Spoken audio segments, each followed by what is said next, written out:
Assalamualaikum warahmatullahi wabarakatuh. Sebelum itu perkenalkan, nama saya Muhammad Rifki Zulkarnain Lesmana dengan NIM 07241074.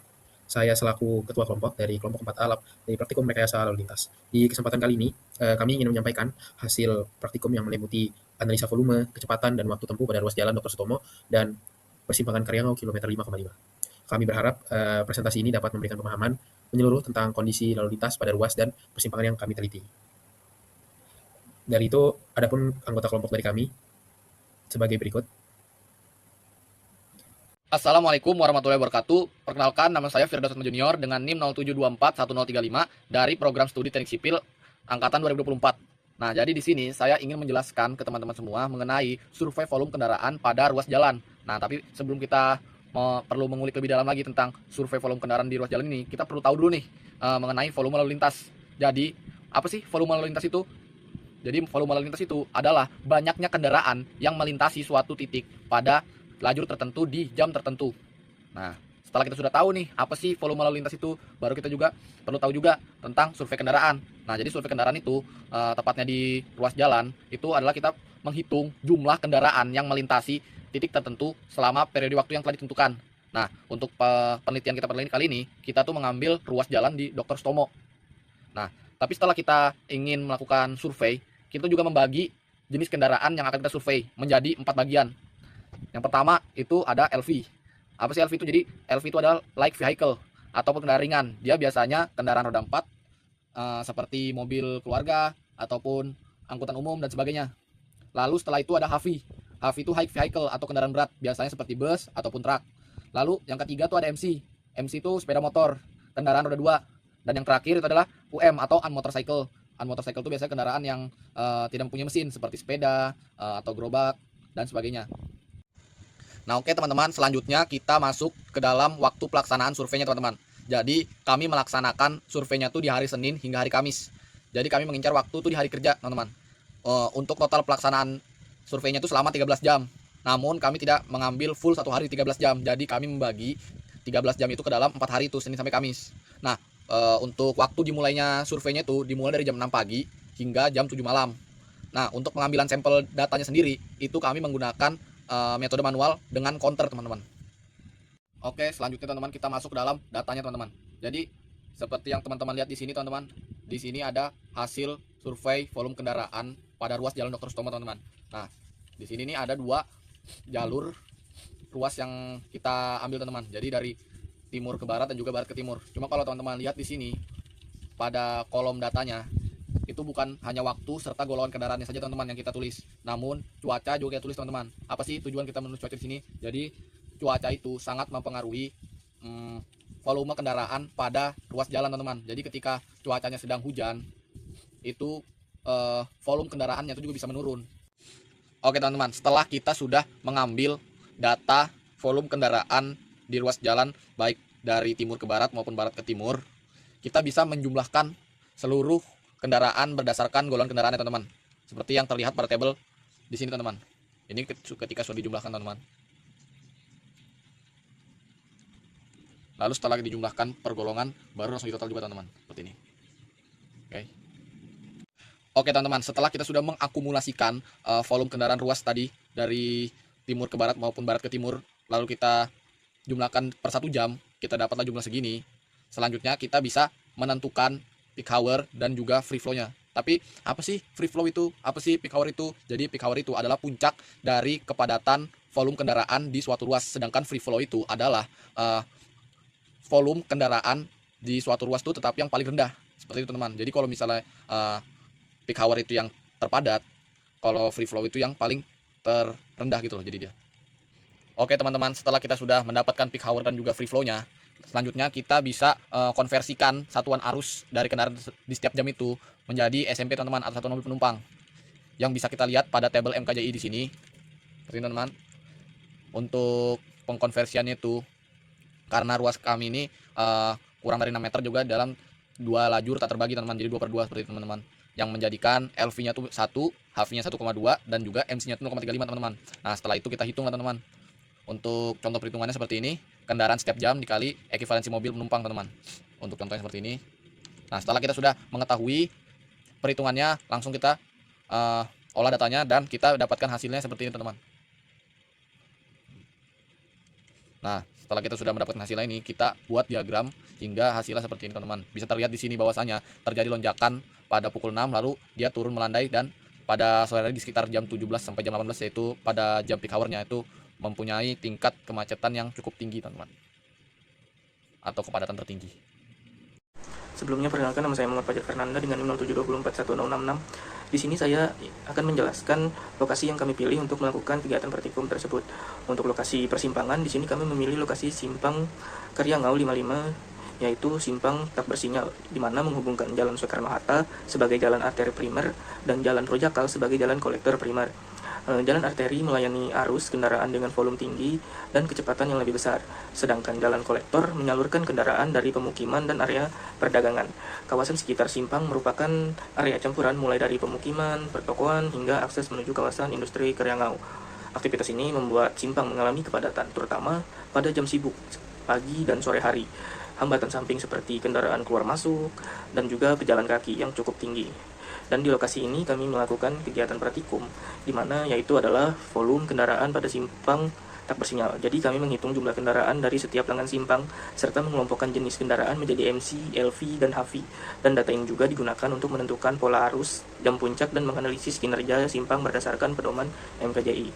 Dan untuk lokasi lalu lintas pada ruas jalan, kami memilih Jalan Dr. Sutomo di daerah Karangrejo, di mana ruas jalan ini merupakan jalan kolektor sekunder yang menghubungkan kawasan permukiman dengan jalan utama kota, seperti Jalan Ahmad Yani dan Jalan Pangeran Antasari.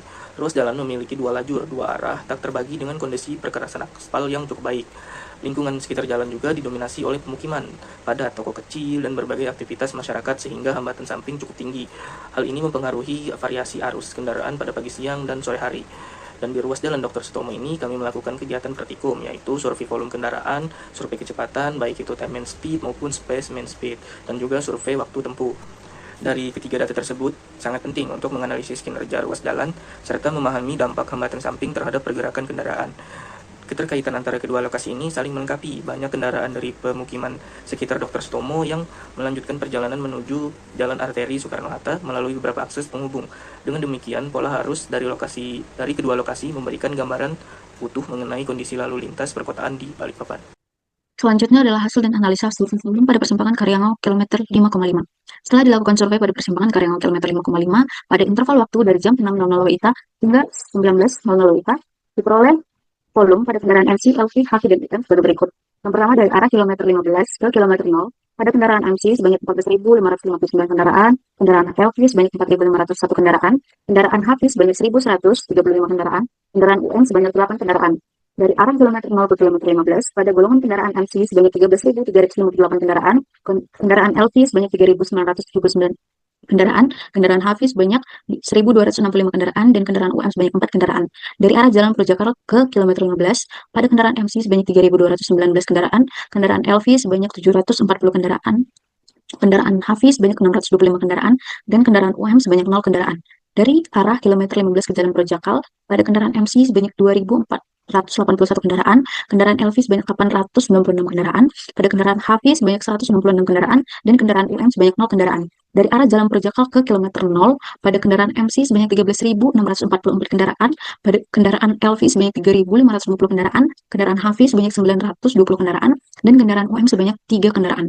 Dan yang terakhir dari arah kilometer 0 ke Jalan Projakal, pada kendaraan MC sebanyak 12.713 kendaraan, kendaraan LV sebanyak 3.368 kendaraan, kendaraan HV sebanyak 513 kendaraan, dan kendaraan UM sebanyak 1 kendaraan. Total keseluruhan pada kendaraan MC yaitu sebesar 59.974 kendaraan, kendaraan LV sebanyak 17.004 kendaraan, kendaraan HV sebanyak 4.624 kendaraan, dan kendaraan UM sebanyak 16 kendaraan.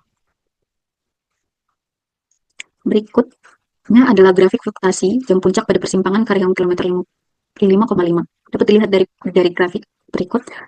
Kalau jam puncaknya berada di jam 17.00 sampai jam 18.00. Adapun kendala dan pemecahan pada persimpangan Karyangau kilometer 5,5 yaitu kendalanya itu yang pertama ada kekurangan alat. Kekurangan peralatan ini karena jadwal pemakaian yang bersamaan dengan kelompok lain, sehingga penggunaan alat di lapangan itu menjadi terbatas. Pemecahannya itu melakukan koordinasi dan penjadwalan untuk penggunaan alat, serta menyiapkan peralatan cadangan atau alternatif. Yang kedua, kendalanya itu ada perbedaan jadwal kuliah antar anggota. Ini jadwal kuliahnya itu jadwal perkuliahan anggota kelompok beda-beda, sehingga sulit untuk menemukan waktu yang sama untuk melakukan survei. Pemecahannya itu melakukan penyesuaian dan mencocokkan jadwal melalui koordinasi internal agar survei tetap dapat berjalan efektif. Dan kendala yang terakhir itu ada di cuaca. Perubahan cuaca seperti hujan mengganggu proses pengamatan karena jarak pandang terbatas dan peralatan harus dilindungi. Pemecahan dari kendala ini yaitu menyesuaikan waktu survei dengan kondisi cuaca atau menunggu cuaca membaik, serta mencari lokasi pengamatan yang memiliki atap atau tempat berteduh. Izinkan saya melanjutkan. Perkenalkan, saya Jesnita Aulia Mereski, NIM 07241047. Bagian saya akan menjelaskan di bagian survei kecepatan. Survei kecepatan sendiri dibagi menjadi dua, yaitu time mean speed dan survei kecepatan space mean speed. Pertama adalah survei kecepatan time mean speed atau TMS. Secara sederhana, TMS itu menunjukkan kecepatan rata-rata yang dialami oleh pengendara yang melintasi titik jalan tersebut selama waktu tertentu. Perhitungan ini digunakan untuk mengetahui seberapa lancar arus lalu lintas di suatu ruas jalan dengan persamaan yang dimana VT yaitu time mean speed, D sama dengan jarak yang dilalui, N sama dengan banyaknya data, TI sama dengan waktu tempuh. Jadi untuk survei kali ini time mean speed tidak terjalankan dikarenakan alat yang berupa speed gun itu sedang tidak bisa digunakan, yaitu rusak, sehingga hasil survei dan analisis hasil survei time mean speed tidak dapat dihitung, hingga hal tersebut menjadi kendala saat kami praktikum. Yang kedua adalah space mean speed, adalah suatu yang menggambarkan kecepatan rata-rata kendaraan yang menempati atau bergerak pada suatu segmen jalan selama periode waktu tertentu, dengan persamaan yang dimana VS sama dengan space mean speed dalam kurung km per jam untuk satuannya, N sama dengan jumlah kendaraan yang diamati atau sampel, L sama dengan panjang segmen jalan yang akan kami gunakan yaitu 100 meter, dan TI sama dengan waktu tempuh kendaraan per jam. Pelaksanaan survei space mean speed yang dilakukan pada ruas jalan Dr. Sutomo dengan jarak 100 meter di sepanjang ruas jalan Dr. Sutomo. Sebelum pengambilan data, sampel harus dihitung untuk menentukan berapa kendaraan yang harus kita amati, yaitu dengan menggunakan persamaan Slovin, yang dimana N atau sampel atau jumlah responden sama dengan N besar per 1 per N besar dalam kurung E pangkat 2, yang dimana N besar untuk ukuran populasi, E sama dengan presentasi kelonggaran atau error yang bisa ditolerir, yaitu kami menggunakan 10% pada kondisi populasi lebih dari 100 orang yang didapatkan pada survei volume sebelumnya. Sampel dengan persamaan Slovin dapat dihitung dengan menggunakan data dari volume yang sudah dihitung sebelumnya. Contohnya adalah N sama dengan 1528 per 1 ditambah 1528 dalam kurung 0,1 dipangkatkan 2. N-nya sama dengan 94 atau 94 untuk kendaraan MC pada peak hour arah barat ke timur. Berdasarkan contoh perhitungan dari persamaan Slovin tersebut, didapat jumlah kendaraan yang digunakan sebagai sampel survei kendaraan adalah sebagai berikut. Hasil survei kecepatan space mean speed pada pukul 09.00 sampai jam 10.00 ataupun saat jam 17.00 sampai 18.00 adalah sebagai berikut. Di mana hasil space mean speed dibagi menjadi dua, yaitu pada arah barat ke timur dan timur ke barat, dan masing-masing arah akan diambil dua kali, yaitu pada peak hour dan free flow. Kemudian dapat dianalisa untuk dicari space mean speed pada masing-masing jenis kendaraan. Pertama yang harus dilakukan yaitu mengubah satuannya ke dalam km per jam dengan persamaan sebagai berikut. S sama dengan jarak yang dilalui kendaraan, dan T sama dengan waktu tempuh yang diamati pada jarak yang dilalui. Sebagai contoh, saya mengambil untuk jenis kendaraan MC pada sampel 1 arah timur ke barat pada pukul 09.00 sampai 10.00 WITA, yaitu sebagai berikut. V sama dengan 500 per 3,69 dikali 3.600 per 1000, yang dimana V didapatkan adalah 13,27 km per jam. Hitungan di atas didapatkan untuk semua hasil perhitungan survei space mean speed dari timur ke barat maupun barat ke timur untuk free flow dan maupun peak hour. Dapat dihitung space mean speed untuk setiap jenis kendaraan dari segala arah dan untuk free flow dan peak hour. Sebagai contoh, saya menghitung untuk kendaraan MC dari timur ke barat pada jam 9.00 sampai 10.00 WITA. VS sama dengan 1669,25 per 74 sama dengan 22,56 km per jam. Begitupun untuk perhitungan-perhitungan selanjutnya untuk space mean speed, sehingga didapatkan hasil sebagai berikut. Kita akan masuk ke dalam standar deviasi. Setelah mengubah data space mean speed ke dalam satuan km per jam, kita dapat mencari nilai standar deviasi atau simpangan baku menggunakan rumus di mana FI adalah nilai frekuensi, X sama dengan nilai data, X bar sama dengan rata-rata nilai data, N sama dengan jumlah sampel. Contoh, akan dibuat tabel distribusi frekuensi kendaraan untuk semua kendaraan pada jam 09.00 sampai 10.00 WITA ataupun 17.00 sampai 18.00. Menggunakan persamaan standar deviasi, maka dapat dihitung untuk nilai standar deviasi untuk kecepatan kendaraan MC pada pukul 09.00 sampai 10.00 WITA. Standar deviasi sama dengan akar dari 2278 per 74 min 1.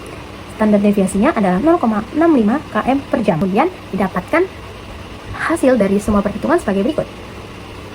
Saya akan menjelaskan untuk kecepatan median. Kecepatan median atau median speed merupakan nilai kecepatan yang berada di posisi tengah setelah seluruh data kecepatan diurutkan dari yang paling rendah hingga yang paling tinggi, sehingga nilai kecepatan median akan berada di sampel yang 50% nilai di atasnya dan 50% lagi berada di bawahnya. Dengan persamaan L adalah batas bawah kelas median, N untuk ukuran populasi, F adalah frekuensi kumulatif sebelumnya kelas median, Fm frekuensi kelas median, dan I adalah interval kelas. Saya mengambil contoh untuk kecepatan median MC pada pukul 09.00 sampai 10.00 WITA dari arah timur ke barat. Dengan tabel yang sudah disediakan dapat dilihat dan dapat dihitung bahwa ME sama dengan 20,5 plus 74 per 2 min 2 per 30 dikali 5 didapatkan median sama dengan 21,46 km per jam. Dengan begitu, dengan persamaan yang sama dapat dihitung untuk semua jenis kendaraan dengan jam 09.00 sampai 10.00 WITA dan 17.00 sampai 18.00 WITA dengan dari arah timur ke barat maupun barat ke timur sebagai berikut.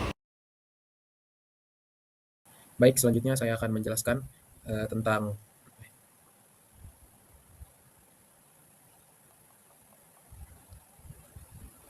perkenalkan, nama saya Muhammad Rifki Zuhair Lesmana dengan NIM 7411074. Saya akan melanjutkan di bagian survei kecepatan.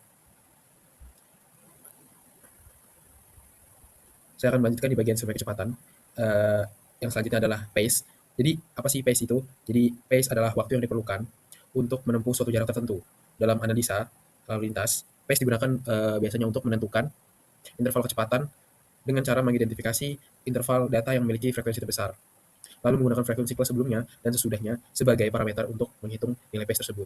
Jadi, pace ini adalah penggabungan dari ketiga frekuensi yang jika dijumlahkan akan menghasilkan frekuensi terbesar, lalu diambil nilai tengahnya, dan itulah pace dari sebelum dan sesudahnya. Pada segmen yang disurvei, pace membantu kita melihat kelompok kecepatan dominan di jalan tersebut. Jika mayoritas kendaraan bergerak dalam rentang pace yang mirip, berarti aliran lalu lintasnya cukup stabil. Kalau variasinya itu terlalu besar, lalu lintasnya itu bisa dikatakan tidak stabil. Selanjutnya, ini adalah contoh grafik pace. Di sini ada grafik MC pada pukul 9 sampai jam 10 pagi. Jadi kita lihat di sini yang memiliki penjumlahan pace ketiga nilai frekuensi terbanyak itu ada di 23, 28, dan 33. Sehingga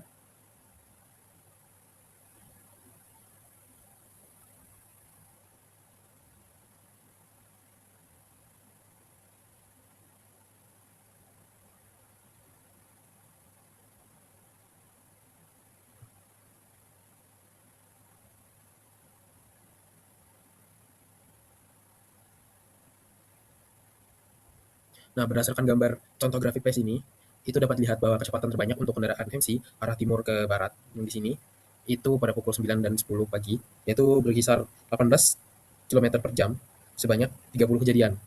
Sehingga bisa disimpulkan nilai pace kendaraan MC yang melewati jalan Dr. Sutomo pada pukul 9 sampai 10 pagi itu antara 18 km per jam sampai 28 km per jam.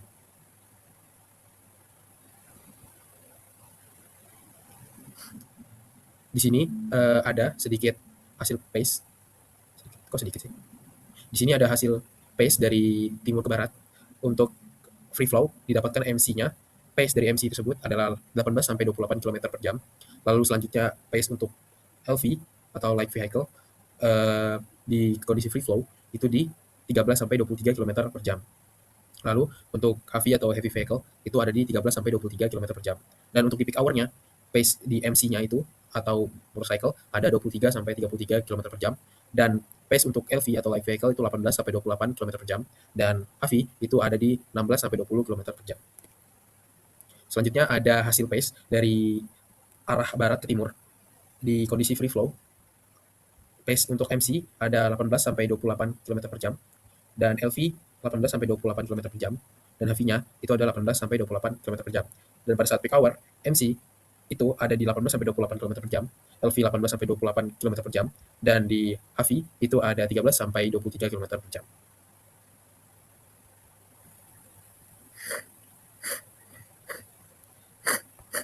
Selanjutnya ada survei kecepatan di modal speed. Jadi modal speed itu adalah kecepatan dengan jumlah frekuensi terbanyak, yaitu kecepatan yang paling umum dipilih oleh kendaraan pada suatu ruas jalan. Nah, modus ini menggambarkan kecepatan yang paling umum dipilih oleh suatu.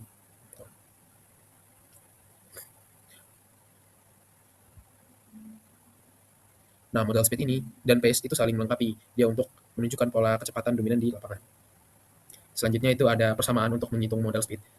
Di sini ada modal sama dengan TB plus D1 per D1 plus D2 dikali P. Nah, TB itu adalah batas bawah dari modus tersebut. Salah. Cut.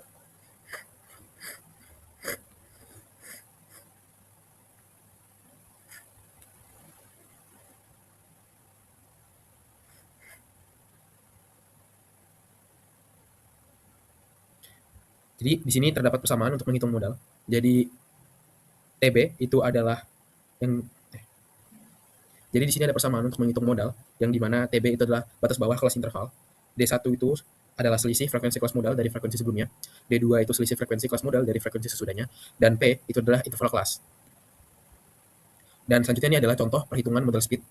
Di sini kita dapatkan bahwa yang frekuensi terbanyak itu ada di frekuensi 30. Maka kita mengambil kelas kecepatan dan batas bawahnya itu adalah 15,5. Jadi kita masukkan ke dalam rumus 15,5 plus di sini disebutkan bahwa D1 itu adalah selisih frekuensi kelas modal dari frekuensi sebelumnya. Jadi kelas 30, frekuensi 30 itu dikurangi oleh frekuensi sebelumnya. Didapat 28 dan sesudahnya D2 itu didapat dari kelas sesudahnya. Maka didapat 4. Di sini interval memakai interval per 5, didapat modal speednya yaitu 40,50 km per jam. Jadi berdasarkan perhitungan ini diperoleh nilai kecepatan modal kendaraan MC dari arah timur ke barat pada pukul 9 sampai 10 pagi sebesar 40 sampai 40,50 km per jam.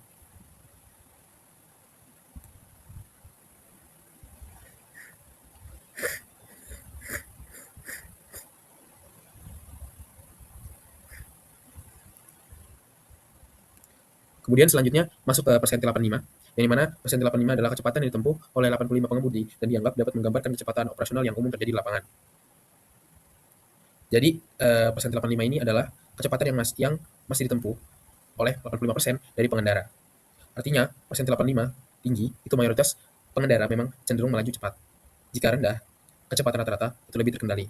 Dan manfaatnya dari persentil 85 itu sering dijadikan acuan penentuan batas kecepatan operasional di lapangan.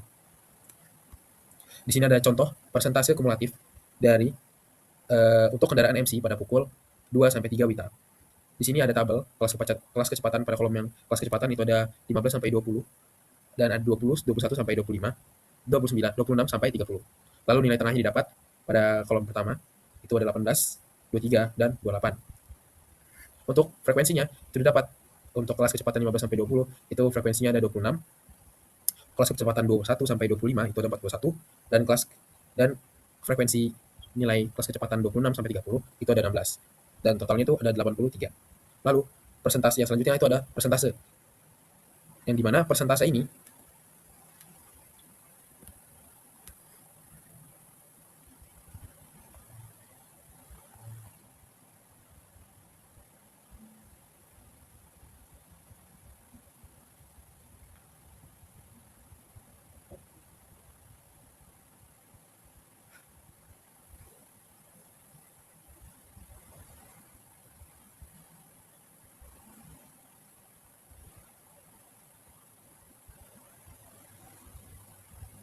yang dimana untuk mendapatkan persentase itu dari frekuensinya dibagi dengan total frekuensinya. Didapat 31%, 49%, dan 19%. Totalnya ada 100%.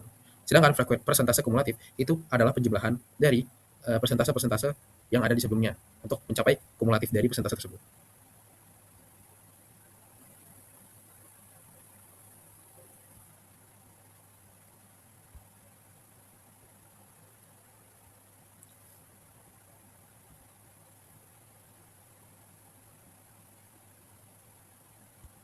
Dan selanjutnya itu ada contoh grafik persentil 85. Jadi grafik kecepatan persentil 85 ini adalah grafik MC pada pukul 9 sampai 10 pagi. Yang dimana grafik ini itu grafik persentil itu didapat dari nilai tengah dan persentase kumulatifnya. Maka jika dibuat grafik, kita akan mengambil persentase 85%-nya untuk kita tarik ke samping dan kita tarik garis sehingga mendapatkan kecepatan persentil 85 MC, yang dimana di sini ada 25 km per jam. Jadi persentil 85 ini penting untuk sering dijadikan dasar untuk menentukan batas kecepatan aman dan realistis berdasarkan perilaku mayoritas pengendara. Adapun kendala dan pemecahan survei kecepatan, yang dimana kendala kami itu ada kekurangan alat dengan keterangan kekurangan peralatan karena jadwal pemakaian yang bersamaan dengan kelompok lain, sehingga penggunaan alat di lapangan menjadi terbatas. Pemecahan yang kami lakukan itu adalah melakukan koordinasi dan penjadwalan ulang penggunaan alat serta menyiapkan peralatan cadangan atau alternatif. Kendala yang kedua itu ada perbedaan jadwal kuliah antar anggota dengan keterangan jadwal perkuliahan anggota kelompok itu berbeda-beda sehingga sulit menentukan waktu yang sama untuk survei. Pemecahannya adalah melakukan penyesuaian dan pencocokan jadwal melalui koordinasi internal agar survei tetap berjalan secara efektif. Lalu, kendala yang ketiga dan terakhir itu adalah cuaca. Dengan keterangan, perubahan cuaca seperti hujan itu mengganggu proses pengamatan karena jarak pandangnya itu terbatas dan peralatan harus dilindungi. Pemecahannya itu adalah menyesuaikan waktu survei dengan kondisi cuaca, menunggu cuaca membaik, serta mencari lokasi pengamatan yang memiliki atap atau tempat berteduh.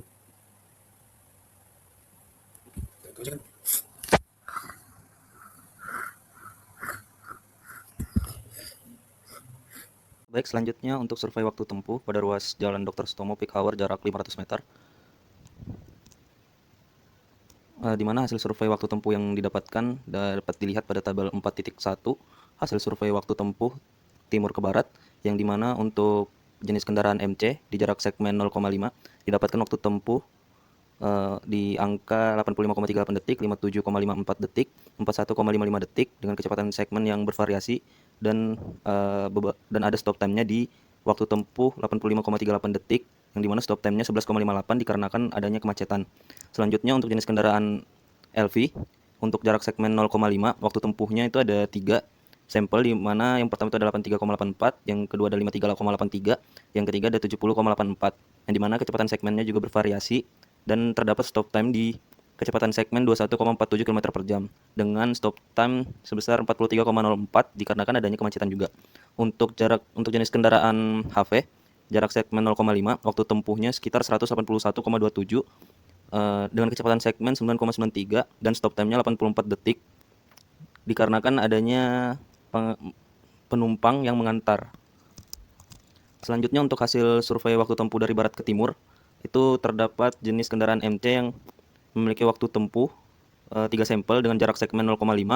Yang pertama itu ada 59,72, yang kedua ada 64,18, yang ketiga ada 62,98 dengan kecepatan segmen yang bervariasi dan tidak ada stop time. Selanjutnya untuk LV dengan jarak segmen 0,5 dengan waktu tempuh 3 sampel juga yang kami lakukan. Yang pertama itu ada 84,04, yang kedua ada 281,37, yang ketiga ada 73,84 dengan kecepatan segmen yang bervariasi juga, yang dimana di waktu tempuh 281,37 detik itu terdapat stop time sebesar 184,98 dikarenakan adanya kendaraan yang mengambil barang. Selanjutnya untuk HV-nya dengan jarak segmen 0,5 juga dengan waktu tempuh mengambil 3 sampel, yang pertama 114,08, yang kedua ada 143,05, yang ketiga ada 107,23, yang dimana terdapat kecepatan segmen yang bervariasi di antara 3 sampel tersebut dengan stop time-nya di waktu tempuh 114,08 sebesar 21,17 detik yang dikarenakan adanya kemacetan di jalan tersebut. Selanjutnya untuk analisis hasil survei waktu tempuh, di sini yang pertama kami melakukan perhitungan kecepatan segmen dengan persamaan jarak segmen dibagi waktu tempuh dibagi 3.600 sehingga didapatkan hasil perhitungan kecepatan segmen untuk sampel pertama itu adalah 0,5 km dibagi dengan 59,72 detik dibagi dengan 3.600 didapatkan hasil sebesar 30,14 km per jam.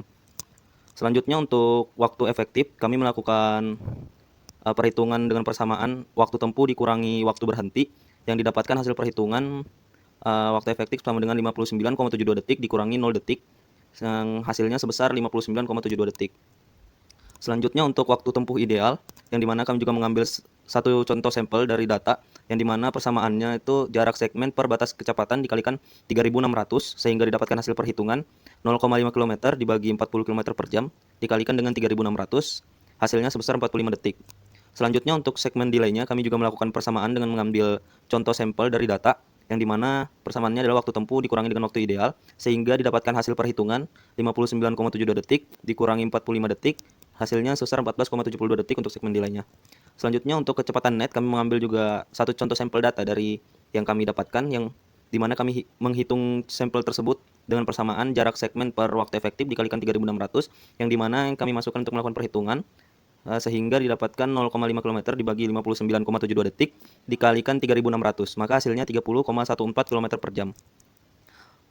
Dari hasil analisis hasil survei waktu tempuh yang telah dilakukan maka didapatkan tabel yang dimana nanti tabel tersebut akan berisi data-data hasil perhitungan dari apa yang kami hitung. Selanjutnya untuk kendala dan pemecahan survei waktu tempuh, yang dimana kendala yang kami dapatkan pada saat melakukan survei waktu tempuh di lapangan adalah kendaraan uji tidak sesuai syarat dengan keterangan pada saat melakukan pengujian di lapangan dengan mengikuti kendaraan uji yang dipilih seringkali kendaraan uji tidak sesuai syarat pengujian seperti tiba-tiba berbelok ataupun keluar dari jalur yang disurvei, yang dimana kami melakukan pemecahan pada keadaan tersebut di lapangan dengan melakukan pengulangan pengujian dengan mencari kendaraan uji lainnya yang sesuai dengan syarat pengujian atau berada di jalur yang telah disurvei. Baik, mungkin segitu saja yang dapat kami sampaikan untuk kesempatan kali ini. Mohon maaf jikalau ada kesalahan yang disengaja maupun tidak disengaja. Semoga apa yang kami sampaikan pada hari ini dapat menjadi jembatan ilmu dan dapat menjadi bahan untuk kita berkembang bersama-sama di kemudian hari. Terima kasih dan wassalamualaikum warahmatullahi wabarakatuh. Siap.